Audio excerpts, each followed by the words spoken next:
falta de disciplina ou distúrbio visual? Por que ler pode ser tão difícil, hein? Bom, pelo menos para algumas pessoas. Este é o nome da palestra que será realizada amanhã aqui em BH, com o objetivo de abordar como os distúrbios relacionados à visão impactam na leitura e também na escrita de crianças. Para falar sobre esse assunto, conversamos agora com a oftalmologista e diretora do Hospital de Olhos, Dr. Ricardo Guimarães, a doutora Márcia Guimarães. Bom dia, doutora. Bom dia. Bom, eu faço uso de óculos e o meu óculos é usado desde pequeno, porque desde pequeno leio muito.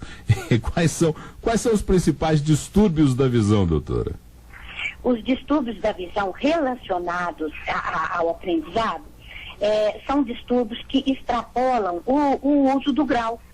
O distúrbio não está relacionado à presença de uma miopia, de uma hipermetropia, de um estrabismo, que são habitualmente descobertos já na infância, não é isso? Quer dizer, você pelo menos teve a sorte de ter tido um apoio imediato e não lhe faltou bom foco para poder ler tanto quanto você gostasse e precisasse, porque a leitura é uma coisa tão gostosa, tão prazerosa, que tem que fazer parte do nosso dia a dia.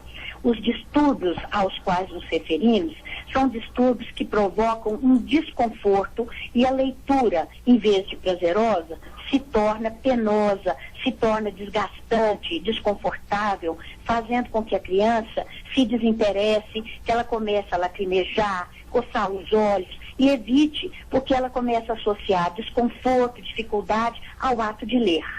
São esse tipo de distúrbios que a gente quer falar sobre eles, que quem vai observá-los provavelmente serão as professoras, comparando os 30, 40 alunos da sala de aula e observando quais deles manifestam esse tipo de desconforto, começam a ficar mais impacientes na hora da leitura, para que a gente consiga intervir de uma maneira rápida, sem tirar deles essa oportunidade de aprendizagem através da leitura.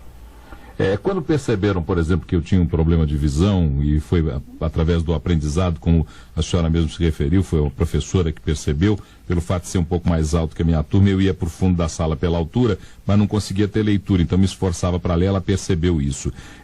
Quando perceberam, logo eu passei a usar óculos. Os óculos são os únicos caminhos que podem ser adotados para poder corrigir tais distúrbios? Não, eles são uma etapa importantíssima que nós temos de excluir essa possibilidade. Você provavelmente era uma criança míope e o míope consegue ler muito bem o caderno, ele não consegue ler no quadro. Então, isso é interessante porque às vezes no que ele consegue ler bem o seu caderno, o seu livro, nós excluímos a possibilidade de que ele tenha dificuldade lá olhando para o quadro, olhando lá fora durante o brinquedo dele, na hora do recreio.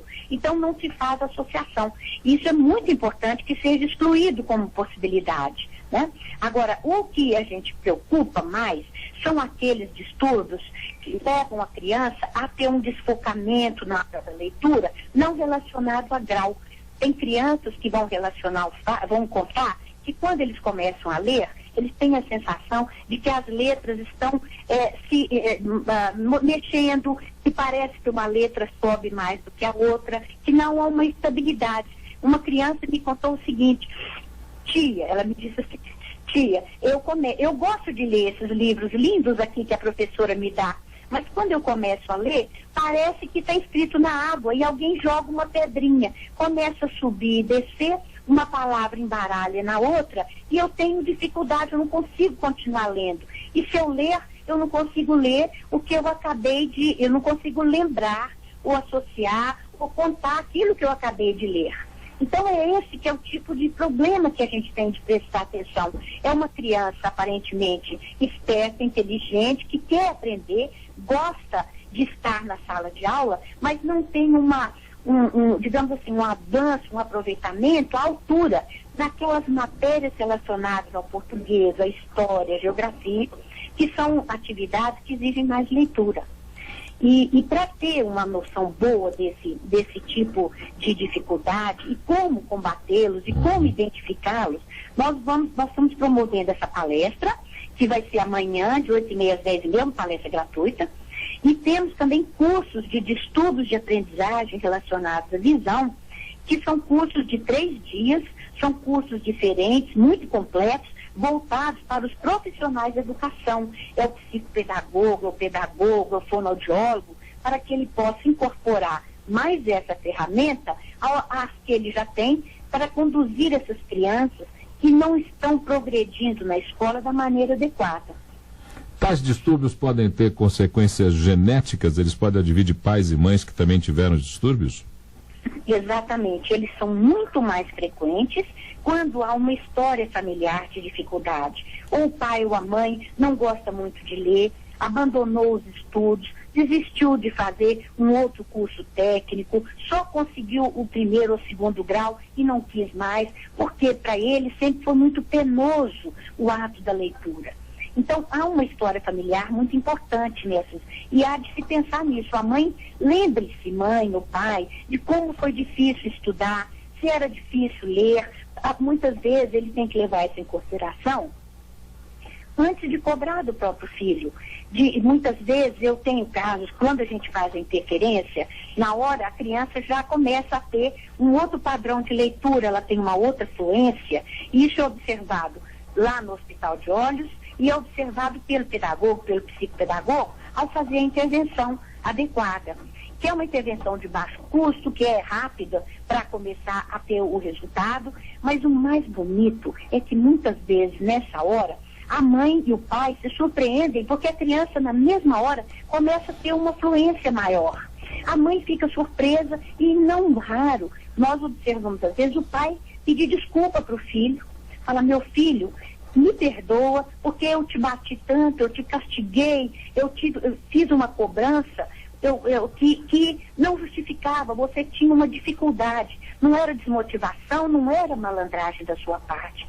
Então, essa compreensão é muito importante, e isso, inclusive, já é do conhecimento de política pública de escola. Tanto que a própria Prefeitura de Belo Horizonte já desenvolveu agora, já aprovou um projeto do vereador Ronaldo Gontijo, que chama PROAP, é uma lei já foi aprovada, que vai rastrear no sistema público de Belo Horizonte, e isso já aconteceu em outras cidades como Montes Claros e outras cidades aqui de Minas Gerais, onde as crianças de escola pública, porque a criança de escola particular, normalmente, ela tem mais recurso, ela tem como ter outros apoios. A criança de escola pública, se isso não for identificado, ela se desmotiva e ela não vai conseguir o acesso a uma formação técnica que lhe dê uma cidadania plena como ela merece e precisa.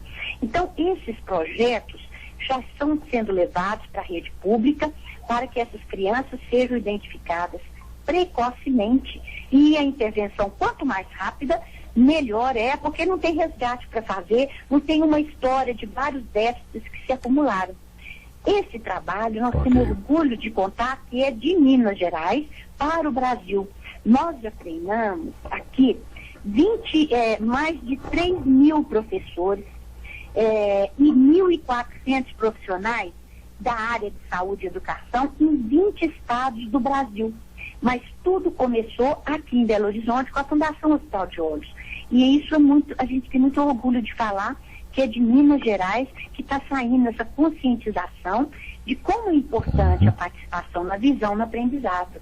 Ok. A doutora Márcia Guimarães, a diretora do Hospital de Olhos Dr. Ricardo Guimarães, conversou conosco sobre a palestra que será realizada amanhã às 8h30 da manhã, no auditório do Hospital de Olhos Dr. Ricardo Guimarães, que fica aqui na Vila da Serra, na Rua da Paisagem 220. É isso mesmo, né, doutora? É isso mesmo. Se vocês quiserem alguma informação ou fazer a inscrição, é gratuita, mas seria bom fazer a inscrição. Posso dar o telefone? Claro, fique à vontade.